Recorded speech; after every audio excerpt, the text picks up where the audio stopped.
welcome back to the deep dive. On this show, we really like to get past the surface level Yeah. and dig into what makes things tick. And today, we're doing exactly that with the idea of business success. But not just in the way you might immediately think. We're going way beyond just looking at revenue and profits. Right, because those numbers are obviously important, but Right. what we're really interested in is the true measure of a business's success, right? And that's its underlying value. And what's so fascinating is how growing that value, it creates a ripple effect. Like it sends these shock waves of positive impact outward into the world. And it's not just about the owners getting richer. We're talking about positive impacts for their families, the employees, and even the wider economy as a whole. I'm excited to dive in. We're drawing a lot of inspiration today from this really thought-provoking article by Daryl Amy. Yeah, great article. Called How Growing Business Valuation Creates Massive Impact. And just to give everyone a roadmap, we're going to be looking at both the obvious economic benefits and some of the less obvious but equally important advantages. The non-economic ones that really make a difference. Yeah, for sure. So if you're ready to rethink what business success really means, buckle up because we are about to go deep. Let's do it. So the article kicks off by talking about the business owner themselves. And obviously building a more valuable business is going to lead to, increased personal wealth and freedom for them. For sure. But I think it's worth unpacking what that really means. Right. Like, it's more than just having a fatter bank account. Totally. A higher valuation unlocks options. It might give an owner the freedom to, say, step away from the day-to-day operations. To finally take that vacation. Exactly. Or maybe pursue some passion project they've always dreamed of. It could also give them the resources to scale their business to a whole new level without being bogged down by, all the little details that can consume you when you're running a company. Oh, I can only imagine. I mean, that idea of being able to focus on the big picture. Right. Because the business itself is already on solid ground. I mean, that's got to be incredibly appealing to any business owner who's out there grinding it out every day. Yeah, no question. And this is something that Amy really emphasizes in the article. This freedom and financial security often leads to a greater desire to give back, Yeah. to engage in philanthropy. Oh, that's interesting. Can you elaborate on that? Like, how are those things linked in your mind? Well, think about it. When an owner isn't constantly stressed about making payroll or keeping the lights on, they have more mental space and, of course, more financial capacity to think about how they can make a positive impact beyond just their own business. It's like this natural progression for a lot of successful entrepreneurs. Right. It's not just about, having more money to throw around. It's about having the freedom and the resources to really make a difference. Exactly. Now, what about the owner's family? Like, how does a more valuable business impact them? Because it's not always directly involved, right? Right, but the impact is still significant. Think about it. A higher business value contributes to the long-term financial security of the whole family, through things like increased savings, potential inheritance, that kind of thing. But I think even more importantly, a stable business means less financial stress at home. And that has a ripple effect on everyone's well-being, on their mental health. Right. It's like that peace of mind that comes from knowing things are solid. Exactly. And, we were just talking about philanthropy, and it seems like that's something that often gets passed down through families as well. So is that something that comes into play here too? Absolutely. Yeah. When the family is financially secure and the business owner themselves is already engaged in giving back, it creates this really unique opportunity for multiple generations to get involved. Yeah. And that can be incredibly powerful, right? It creates a shared sense of purpose, and it allows different family members to find ways to contribute to causes they care about. And then, let's not forget that a solid financial base can give family members more freedom to pursue their own careers and dreams, whether that's within the family business or in completely different fields. Okay. So we've talked about the owners, the families, but let's shift gears a bit and talk about the employees, because this seems like a really crucial area where a growing business's value can have a huge impact. Oh, absolutely. I mean, a truly valuable business, it's almost always a growing business. Yeah. And growth typically means needing a bigger workforce, which obviously translates into more job opportunities. But it's not just about the quantity of jobs.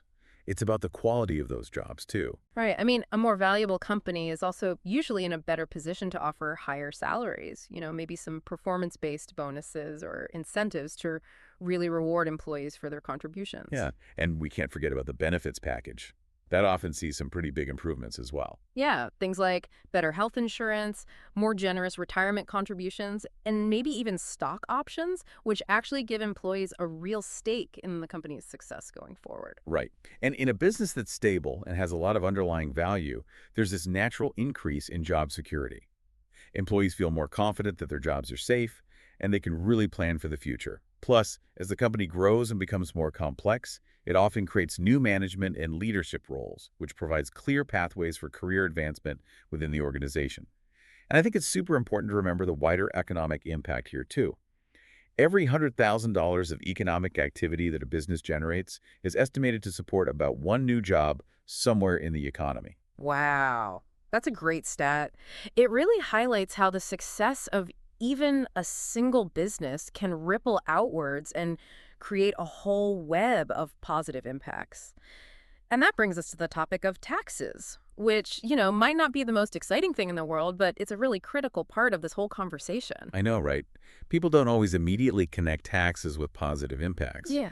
But when you think about it, there's this direct link between thriving businesses and the resources that are available for essential public services. Right, because if a business has more employees and they're all earning higher wages, that means more payroll taxes are being collected.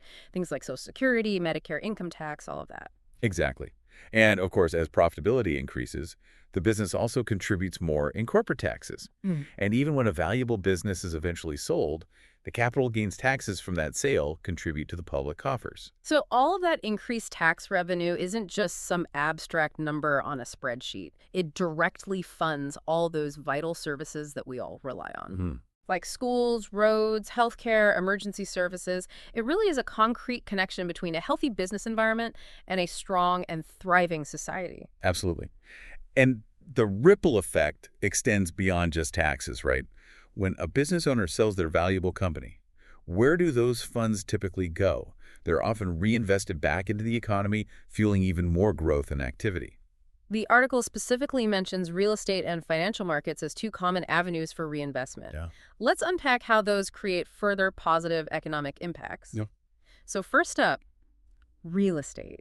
Why is that such a key area? Investing in real estate, whether it's through developing residential properties, like apartment buildings or condos or commercial spaces like office buildings or retail centers, all of that has this huge impact on job creation. It fuels jobs in construction, property management, all those related services. And to give you a sense of scale, for every $1 million invested in real estate, it's estimated that about 10.8 jobs are created. Wow, so that really illustrates the power of that multiplier effect at a local level. It does. Now, what about investments in financial markets? Things like buying stocks and bonds. How do those contribute to the bigger economic picture? Well, those investments provide essential capital that other businesses need to grow, innovate, and expand. And that leads to what's called a multiplier effect. So the initial investment kind of kicks things off, but then as that money is used and respent throughout the economy, it creates this wave of economic activity. And the numbers are pretty impressive. For every $100,000 invested in financial markets, an estimated $300,000 in additional economic activity is generated. So it's like this chain reaction of growth and prosperity that just keeps expanding outward. Exactly. And we've talked about the wider impacts on employees and the economy as a whole, but a growing business also has a pretty direct impact on its suppliers, right? Oh, yeah. As a business expands, it needs more raw materials, more advanced technology, more services from all of its suppliers. And this increase in demand creates a lot of opportunities for those supplier businesses to grow as well. They might need to hire more employees, expand their operations, which ultimately increases their own value, too. Plus, a financially healthy customer can often negotiate better payment terms, which is a big boost for any supplier's cash flow. And these stronger, healthier relationships can even lead to more collaboration and innovation throughout the whole supply chain. It's amazing how all of these pieces are so interconnected, right? It is. Now, let's talk about something that's near and dear to a lot of business owners' hearts. I'm talking about philanthropy, the ability to give back to their communities in a really meaningful way. How does a higher business valuation make that more achievable? Well, the more valuable the business, the more resources the owner has to engage in serious philanthropy. And Amy mentions a really interesting tool in his article called donor-advised funds, or DFs for short. Yeah, those are becoming increasingly popular. They are. And it's easy to see why. A DAF is basically a charitable investment account. And the cool thing is, you get an immediate tax deduction for the money you put in. And then you can direct grants from that fund to the charities you care about over time. It's a really strategic and impactful way to approach giving. And the idea of, making annual payouts from those funds allows for this sustainable long-term approach to giving. Instead of just making, a one-time donation, you're creating this ongoing stream of support. Exactly. And that kind of consistency is so important for nonprofit organizations. It allows them to plan for the future, expand their programs, hire more staff to really scale up their impact. And the article points out that every $50,000 in funding that a nonprofit receives is estimated to support the creation of about one new job in that sector. So you're not just providing funding, you're actually strengthening the infrastructure and supporting the people who are on the ground doing the work that makes a difference. Okay. So we've covered a lot of ground here, from the economic impacts to the philanthropic possibilities. But I think it's also really important to acknowledge those less tangible benefits that come from growing a business's value. The social and emotional benefits that might be harder to quantify, but that are just as important, I would argue. Absolutely. Not everything that counts can be counted. Exactly. So for business owners themselves, beyond just the financial rewards, what are some of those positive outcomes? Well, the article talks about things like reduced stress. They're not constantly worrying about keeping the business afloat. There's a greater sense of freedom that we talked about earlier. Right. And I think there's this real sense of accomplishment, having built something meaningful that has a real impact on the world. And for employees, it's got to be more than just a bigger paycheck. For sure. I mean, greater job security is a huge one. And then there are often more opportunities for professional development, training, that kind of thing. And all of that contributes to a greater sense of overall well-being, both for the employees and for their families, can lead to better work-life balance, a stronger sense of security about the future, all of that. And then zooming out even further, the article talks about the impact on the community as a whole, like how thriving businesses can create a ripple effect of positivity. It's like this idea of a healthy business ecosystem. Yeah. It really does strengthen the whole fabric of the community. It creates a sense of pride. People feel good about where they live. And all of that can lead to greater social cohesion, people coming together to support each other and make their community a better place. It's really inspiring to see how all of these different pieces fit together. And to illustrate this in a more concrete way, the article actually uses a really compelling fictional case study. Oh, yeah. That's a great part of the article. It features a business called Summit Technologies and its owner, Sarah Mitchell. And I think it really helps bring all of these principles to life. Yeah, agreed. So we've got Sarah. She owns Summit Technologies. They specialize in developing software for the healthcare industry, and they're already doing pretty well. They're bringing in about $10 million in revenue, and their initial valuation is $3.5 million. But Sarah has this vision, She wants to grow her business, increase its value, and really maximize its impact on the world. And she really commits to this, like over the next 3 years. Yeah. Summit Technologies undergoes this incredible transformation. Their revenue doubles to $20 million, their profit margins improve, and their valuation skyrockets to $22.4 million. Plus, their team grows from 50 to 67 employees. And importantly, those employees are also getting paid more. Their average salary goes up too. So it's like a win-win-win all around. Exactly. And Sarah, being the forward-thinking entrepreneur that she is, has a pretty clear plan for what she wants to do when the time comes to transition out of the business, right? She does. This really highlights the power of combining business success with a strong commitment to giving back. Before she even sells the company, Sarah sets aside a significant portion of its value, 25% to be exact, to create a donor-advised fund. Wow. That's $5.6 million. And this move not only gives her some immediate tax benefits, but it also sets up this really substantial pool of funds that she can use to support the causes she cares about for years to come. And then the remaining 75% of Summit Technologies, she sells that to family offices that she specifically chose because they share her values and her vision for the company. They're committed to maintaining the company culture, treating the employees well, and fostering its long-term growth. Okay. So let's break down the total estimated impact of this whole journey, from the initial growth of Summit Technologies to the strategic sale and the establishment of that donor-advised fund. I mean, obviously, Sarah benefits financially from this whole process, but what are some of the other key outcomes, the ripple effects that extend beyond just her personal success? Well, right off the bat, you've got the huge charitable impact of that $5.6 million donation to the DAF. Yeah. That money's going to support all sorts of great causes for years and years to come.